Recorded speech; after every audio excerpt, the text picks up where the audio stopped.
Pada saat ini kami dari kelompok 1 akan mempresentasikan materi terkait teknik akuntansi keuangan sektor publik. Sebelum lanjut, saya akan memperkenalkan anggota kelompok kami. Yang pertama ada Kelvin Tuisan, yang kedua Hendel Mangero, yang ketiga Rapajirsi Akerina, yang keempat Imade Wardana. Pertama-tama kita akan membahas terkait perlunya sistem akuntansi sektor publik. Akuntansi merupakan aktivitas jasa untuk menghasilkan dan memberikan informasi yang digunakan sebagai dasar pengambilan keputusan untuk menghasilkan laporan keuangan organisasi sektor publik yang baik. Kemudian kita masuk ke dalam teknik akuntansi keuangan sektor publik, yaitu meliputi yang pertama ada akuntansi anggaran, yang kedua ada akuntansi komitmen, yang ketiga ada akuntansi dana, yang keempat ada akuntansi kas, dan yang terakhir yang kelima akuntansi akrual.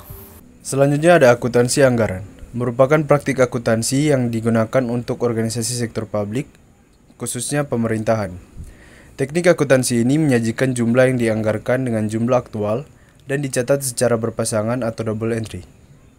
Tujuan teknik akuntansi ini untuk menekankan peran anggaran dalam siklus perencanaan, pengendalian, dan akuntabilitas. Berikutnya adalah jenis akuntansi anggaran. Yang pertama ada anggaran tetap. Anggaran di mana pengeluaran ditetapkan batasan absolutnya tanpa melihat tingkat operasi yang dilakukan. Contoh, pengeluaran untuk riset dan pengembangan. Yang kedua ada anggaran fleksibel. Anggaran di mana tingkat pengeluaran yang dianggarkan dihubungkan dengan tingkat operasi yang dilakukan. Contoh, anggaran biaya produksi yang disusun untuk berbagai jenjang kegiatan. Berikutnya ada akuntansi komitmen. Sistem akuntansi yang mengakui transaksi dan mencatat pada saat order dikeluarkan. Tujuan akuntansi komitmen untuk pengendalian anggaran. Berikutnya ada contoh soal dari akuntansi komitmen. Pimpinan memesan 100 kotak pena dari pemasok seharga 5.000 per kotak.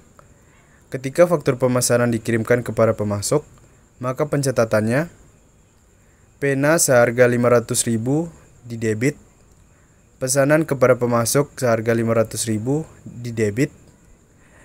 Ketika faktur atas pena sudah diterima, maka pesanan kepada pemasok 500.000 dikredit dan utang kepada pemasok 500.000 dikredit. Selanjutnya, akuntansi dana merupakan metode akuntansi yang menekan pada pelaporan pemanfaatan dana.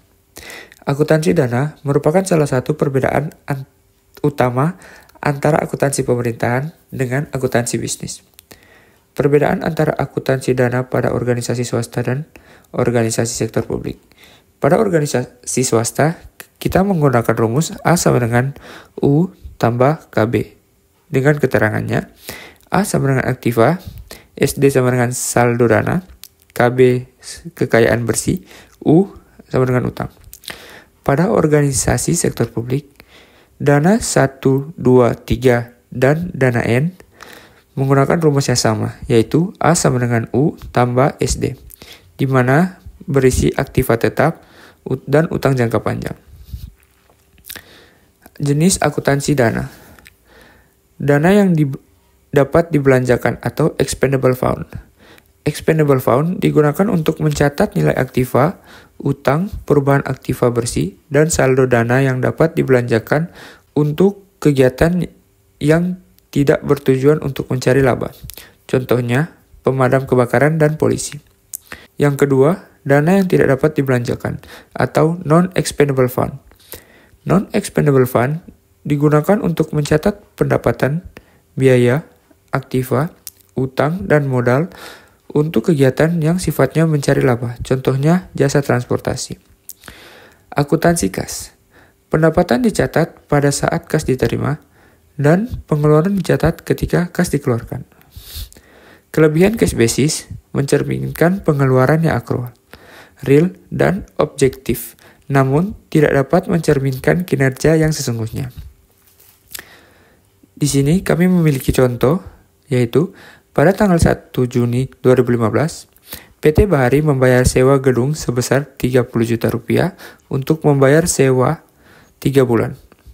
Pencatatan yang ditulis adalah pada 1 Juni 2015, beban sewa sebesar 30 juta rupiah kepada kas sebesar 30 juta rupiah. Oke, yang berikutnya orang akan membahas mengenai akuntansi akrual. Nah, teknik akuntansi berbasis akrual diyakini dapat menghasilkan laporan keuangan yang lebih dapat dipercaya, lebih akurat, komprehensif, dan relevan untuk pengambilan keputusan ekonomi, sosial, dan politik. Akuntansi berbasis akrual, pendapatan dan biayanya diakui pada saat diperoleh atau terjadi tanpa memandang apakah kasnya sudah diterima atau dikeluarkan. Nah, berikutnya kita akan melihat contoh dari pencatatan akuntansi akrual.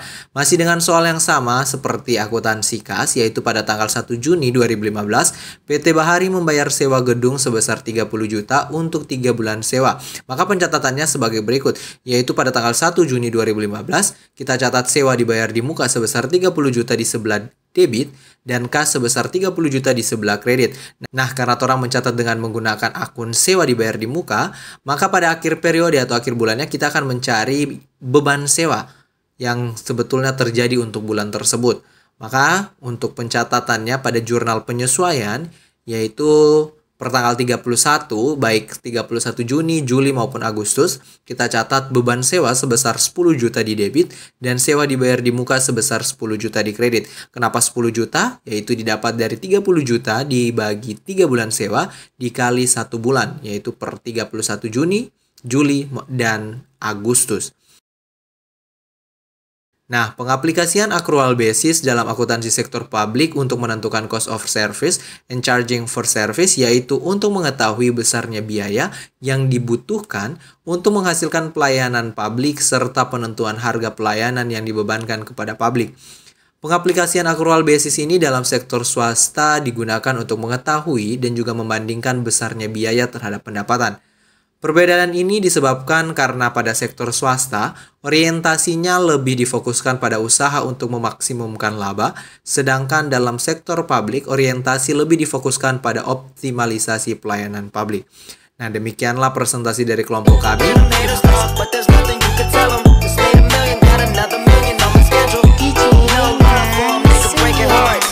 No keys, push to start.